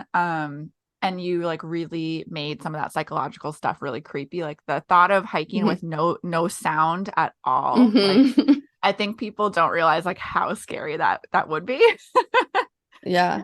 And And then like like not hearing any animals or anything. yes, or like wind rustling, like Mhm. pure silence outside is like almost scarier than having noises around you. And I also what was I gonna say? Shoot, hang on, it'll come back to me. Oh, one thing that I love that you did was you had one of your characters, like maybe that experiences like the most psychological break. Mhm. And he experiences like people not believing him. I don't know. What I loved is that like in so much horror, like the woman always gets gaslighted and Mhm. like this is happening, no one's believing me. But like you like did a good job at like flipping that in a way. Like I don't Mhm. know, the women in your story were like really on point, like really smart, like in charge. I don't know. I liked that you flipped that trope, whether or not you meant to. Yeah, I feel like there's a lot of and I'm maybe you can talk about if this ever happens to you because I know you are a writer as well, but I feel like a lot of the times I don't write with like a theme or like with those sort of things at the forefront of my mind, but I feel like I see them after the fact. Like I don't think I really saw and you know these things help with like editing and sort of pushing the story like where you want it to go, but like the after the first draft I didn't even realize that like I sort of had almost like an ecological theme. It's like Mm, everybody that the site the site draws people to it, and it's always people who are like trying to use the land for their own selfish purposes for whatever reason. And yeah. so I don't think I like really realized that until after even the first or second draft. I was like, okay, well that helps me because now I can sort of have that in the back of my head while I'm revising. Yeah, you can kind of lean into it. I think like beta Mhm. readers are really good at that too, because they'll like Mhm. point out, they're like, oh, I love that you did this. And you're like, didn't mean to, but now I will do it more. Yeah, right. But yeah, I totally hear you. I also I love a survival story. Like I know that this is compared a lot to like the ruins and the troop, which I Hmm. loved both of those. Um, and I love always like kind of picking like who would I be? Like who would I act the most like? And I think like in your story, there were points where I found myself relating to almost every character. Hmm. I was curious if there was any that you particularly identified with yourself. Um, I don't know. I think like probably I would just say Dylan because she's the climber. Um, and but yeah, I think like I definitely put like different aspects of myself into every character.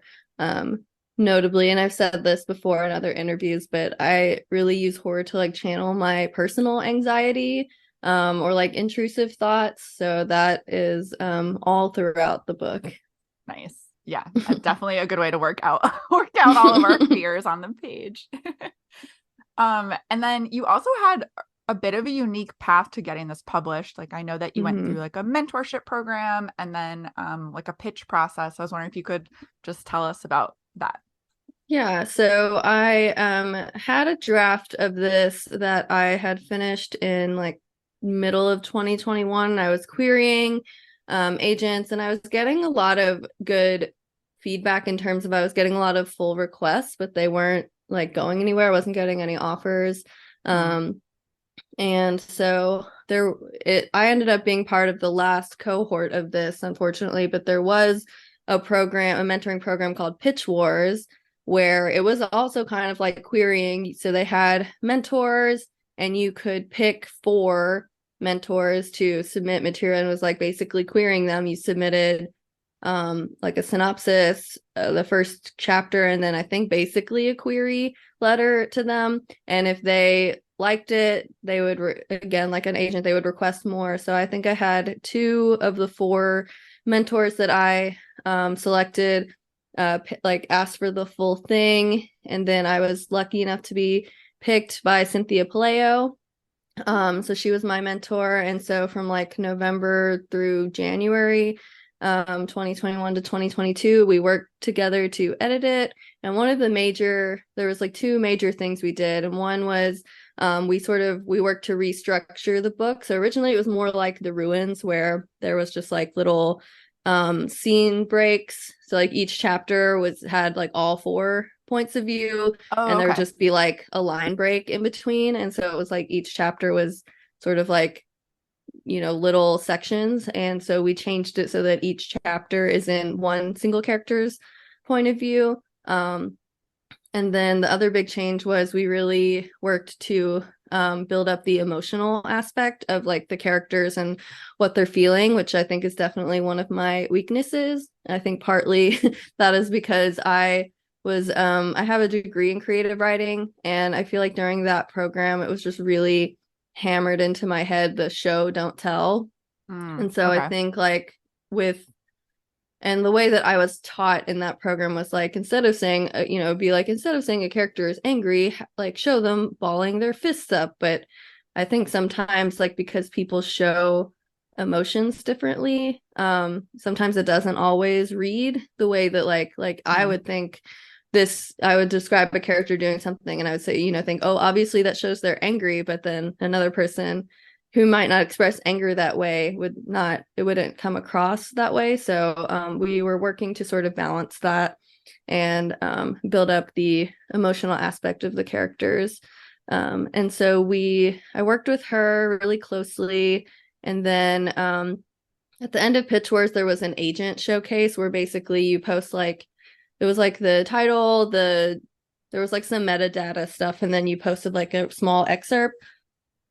And I think the excerpt could be from anywhere in the book, but we just chose like the opening 250 words. And honestly, I think the first chapter is one of the strongest parts of the book. It's such a compelling start. I was like, yes, I'm instantly hooked.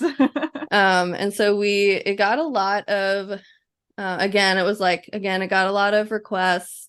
And it was like a little disheartening and crazy because like it seemed like almost like the first 48 hours I got like something like 30 requests for it, but in the first like 48 hours I got like 15 rejections for it as well.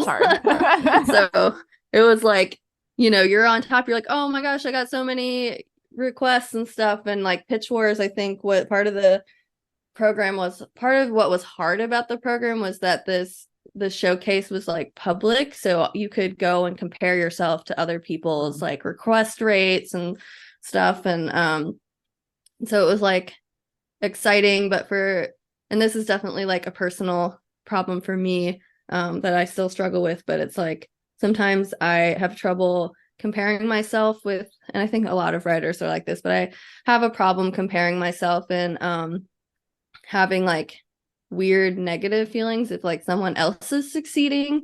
And I think I've definitely improved on that, but I'm still working through that in my own whatever. Still working on that, but definitely at the time of Pitch Wars it was like really bad, and I think I sort of like ended up sort of stepping back and like not like stepping back from the cohorts like Discord and stuff like that for my own mental health. But eventually I did get one offer from my current agent, and I love my agent. I think it's a really good fit. He's amazing. And so I ended up getting an offer from him, and then he signed, and I think what's so crazy about publishing is just like I signed with him, he put it on submission immediately. Like I think I signed the contract with him on Friday. He put it on submission on Monday, and then 2 weeks later, he had sold the book. Wow. You are incredibly fortunate. With 2 offers. And so it's just like so crazy to think about like how many rejections I got for it. And then for the book to be sold in like 2 weeks is crazy. Yeah. And thank you for sharing the like compare and despair stuff. I think a lot of people feel that, but are probably like hesitant to express it. So I don't know. Hopefully other people will be inspired that they're not alone, and that, it's okay to like prioritize your mental health and stuff. Yeah, I definitely think it's fine to I think it's actually like a healthy thing to sort of realize that, and to sort of think, internalize it and say like, okay, this is a problem like that I currently have. It's not a problem with anybody else. It's like my own thought process and brain that I want to work on, because I want to celebrate other writers' successes and other people. But at the time I was just like, it made me feel so bad about myself, and I didn't like that. And I knew that it was like something to do with me and my thought processes. So I sort of just like stepped back, and I still don't really like scroll social media at all. And so I sort of like stepped back and it took some time just to like not see it, but then like sort of work through it with like my therapist and stuff. And so still sort of working on it, but it's definitely gotten a lot better. And I think it is healthy to just say like, I'm not in the mindset to look at this or interact with this. So I'm going to step back until I'm in a better place. Yeah, definitely. And it's like amazing to me. I mean, not amazing, but it's funny that you say like, you're like, I don't spend a lot of time scrolling, because your use of social media is so creative and hopefully effective. Like, I love your TikToks and stuff. Like, what inspires you? Like, how do you get all these cool marketing ideas? Well, this one, for this book, I've really been, and there's like more stuff that's going to be coming out like in the next few weeks and a little bit after the book has been released. I've filmed some stuff with a friend who's an actress, and some people I know have helped me with like some voice acting. And I think Quirk is editing those for like social videos. But I think they probably won't come. I think the first one they wanted to come out like sometime before publication. But I think like everybody there, like anywhere, is like off this week until the new year. Yeah, definitely. So, but like I kind of was thinking about so like the book was inspired, or the story was also partly inspired by the Dyatlov Pass incident, which is like an unsolved mystery, and sort of thinking on that line. I don't remember, I was probably like a preteen when Blair Witch Project came out, and I just remember at that time like nobody knew that it was fake. Like it was marketed. That was so fun. It was like really marketed in a way that was like felt very like real, and like this was real footage. And so I was kind of thinking like how, and I think like at some point someone described or like compared my book to Blair Witch. Like I think at some early stage someone said like it could be like marketed as Blair Witch for the TikTok generation or something like that. I could totally see that. Yes. So I think I was thinking along those lines of like, what are some like sort of, and like true crime and like unsolved mysteries, and sort of thinking about like, what are some things that that genre of like content does. And I think I've gotten a little behind on some ideas that I've had recently, just because it's like so close to publication date that I'm like, oh, I have all of these things that like I need to do by publication date. But hopefully I'll still be able to do some stuff like after it's published. I think especially now, I think people are in a mindset where it's almost like better to do it much closer to publication date, because I think a lot of times people will be like, they don't pre-order things very much, it seems like, anymore. It's almost like if I can't like buy it right now, then I will like be like, oh, I'll do it later, and then forget about it. So if people should definitely call 502-755-6381. Ooh, a mystery. Mm-hmm. I'm gonna call that number. All right, I'm excited. I love that. And like you have this cool aspect where Dylan's also an influencer too. So like you have so much to play with that's like modern social media kind of stuff. So that's really fun. Yeah, I think I had a lot of fun building the characters and sort of like adding in those things. And one of my favorite films is Oculus, and that was sort of like partially, I think, where the idea of like the technology sort of like fucking up and doing weird things, because that film does that like really, really well. Yes. Yeah, it's a good inspo. Are you do you want to switch gears and talk about your bookstore next? Sure. All right, cool. Is there anything else you want to say about this Wretched Valley before we swap? It releases January 16th, if you are anywhere near Louisville, Kentucky, you can come to the launch party, which is January 20th at 6 p.m. And it's at Awry Brewing, which is on Barrett Avenue, AWRY. And we'll have a live podcast recording with my friends who do Graveyard Coffee Talk. We'll have a book signing. We'll have other surprises.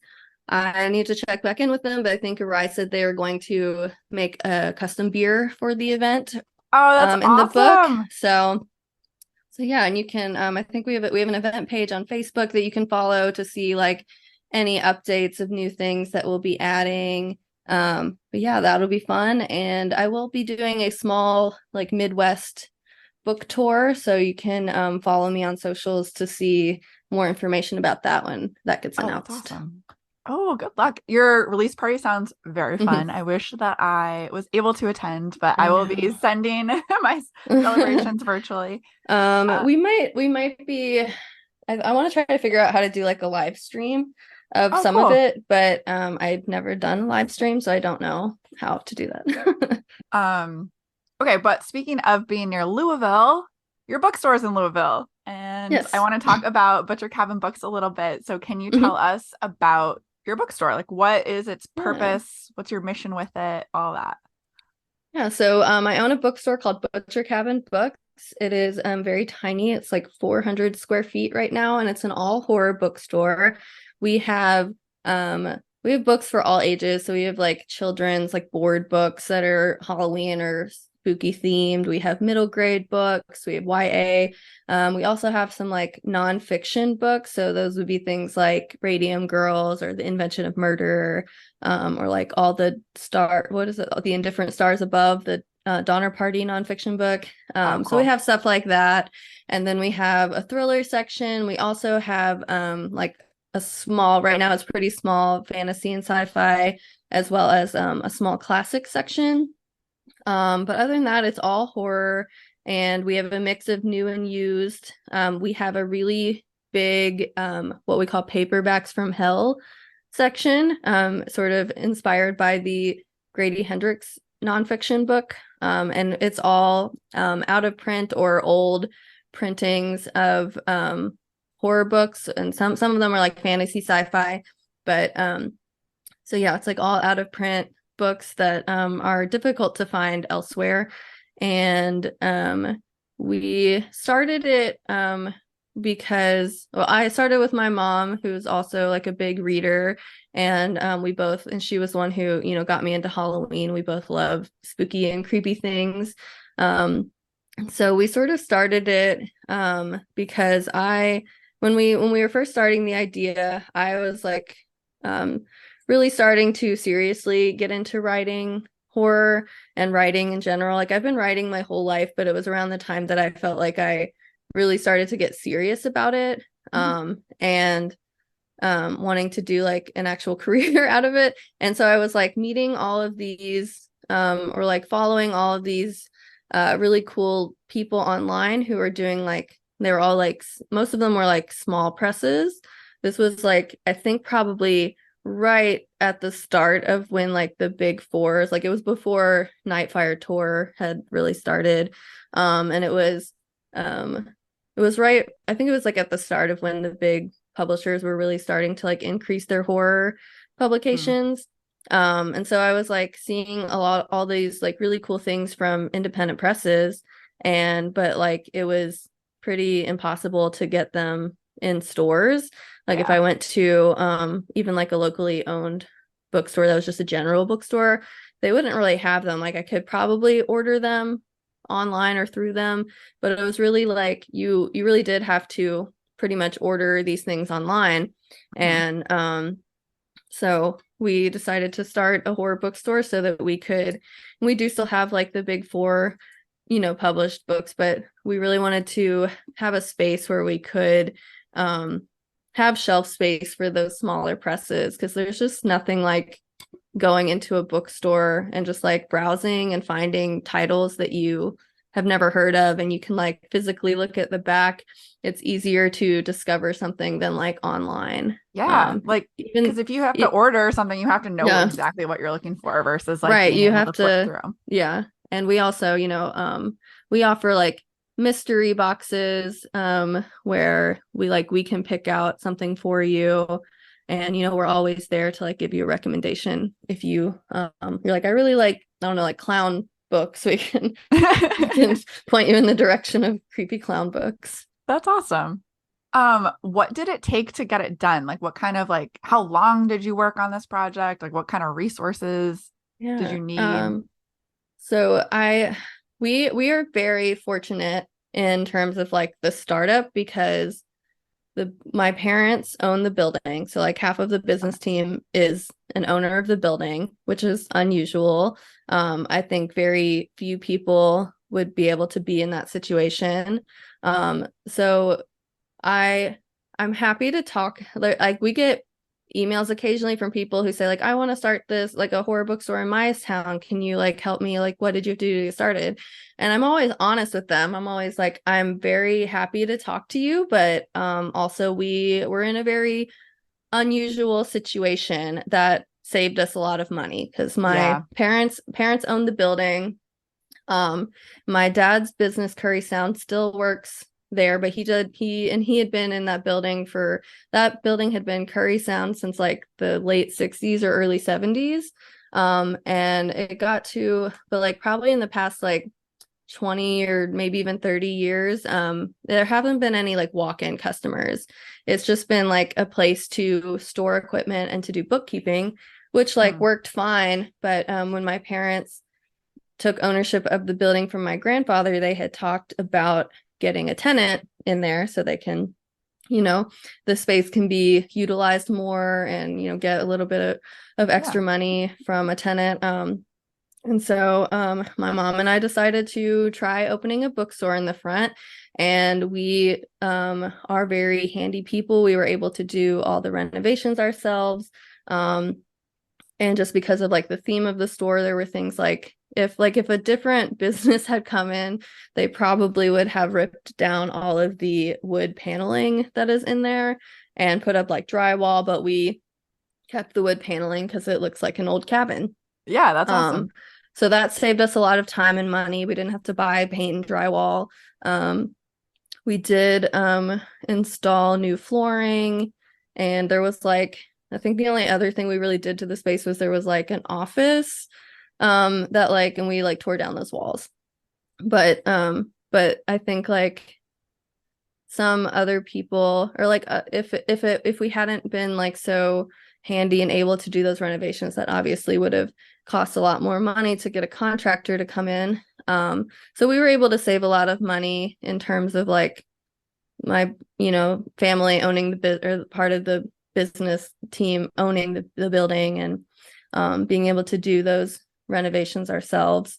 And just the fact that they own the building meant that we could like take our time doing that, because like both my mom and I like have day jobs, and I also have my writing, so we were able to sort of slowly, and I think we were like working on it for over a year before we opened, and there was like a few gaps, and at first we were thinking we just wanted to be used only, but then we like sort of changed, we've sort of pivoted, because I was like, well, I think like horror at that time when we were starting, like I said, it was like horror was sort of just starting to become more popular.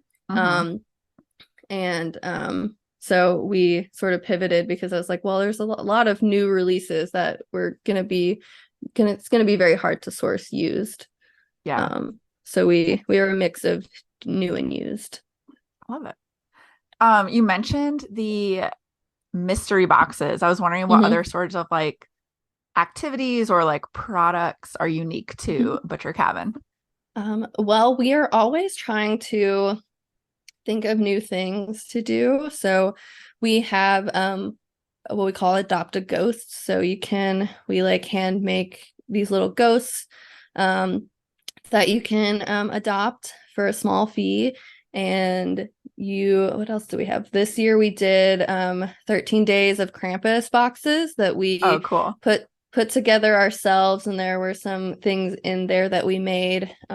Like obviously people listening won't be able to see, and we're gonna try to put these in the store just to buy, but we made these like faux leather like blood bookmarks awesome. that kind of looked like the blood bookmark in our book, like our logo. Yeah. So I need to make more of these, but to just sell. But we had stuff like that, and it was all like bookish. I guess I can spoil it now because it's surely, I think everybody who bought one has opened it. But it was stuff like this bookmark. We had like a Halloween mug in there. We had things like enamel pins and like a book plates that you could like put in your book and say this book belongs to. Oh, cute. Then we also put in like one of the paperbacks from Hell Was the Last Day.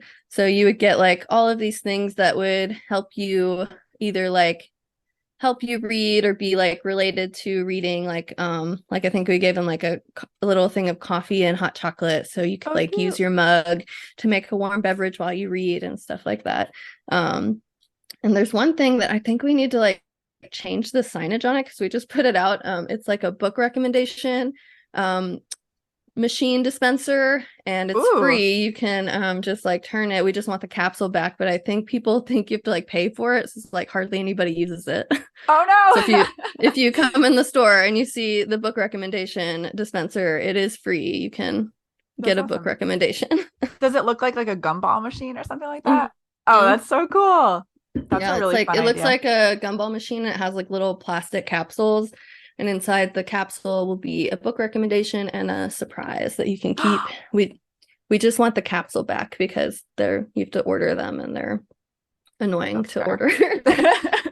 And what are they going to do with the capsule anyway? I'm dying to come to your store. I need to make a plan to come visit Louisville. What is your, we can start wrapping up a little bit, but what is your absolute favorite part about running your bookstore?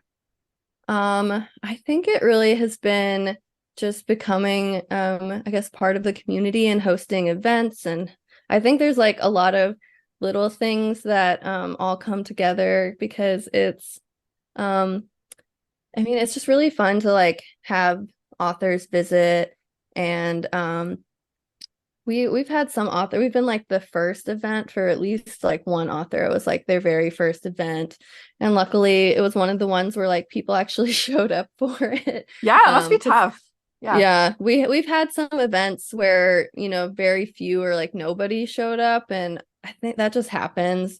Sometimes you schedule it and then it happens to be on a weekend that like there's a big other event, like a basketball game or some other like event that everybody's going to. And then sometimes we have events where we're like, we need to expand because there are too many people in here. So it's like it can go back and forth, but I love doing the events, especially with like authors who are maybe not as like super well known, and just seeing like their excitement of I have an event at a bookstore. And then just like when people come in to actually see them, that's fun. And I also like being able to like be there to recommend books to people. Nice. And one thing, like as a person who published a book, I'm very grateful that you stocked it. So thank you. I said the same thing to Chris about little ghost books too, but bookstores like you are definitely making a difference. So really appreciate that. Are there any unexpected obstacles that you encounter running your bookstore? Like I said, I think we're at the point now where it feels like we're a little cramped for space.